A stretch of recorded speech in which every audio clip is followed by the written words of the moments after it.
Updating your legal name on Trint is a straightforward process. Follow these steps to ensure your name is updated quickly and efficiently.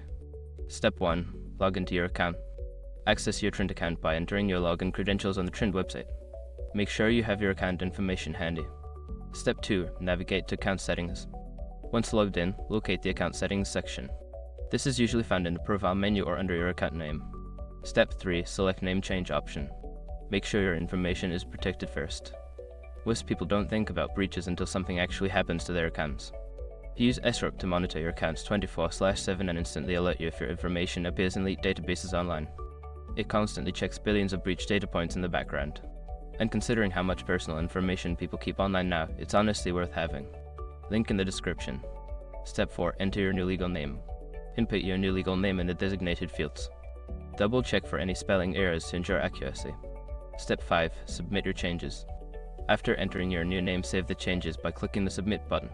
You may receive a confirmation email or notification once the update is processed. Once you've completed these steps, your legal name on Trint should be updated. If you encounter any issues, consider reaching out to Trint's customer support for assistance.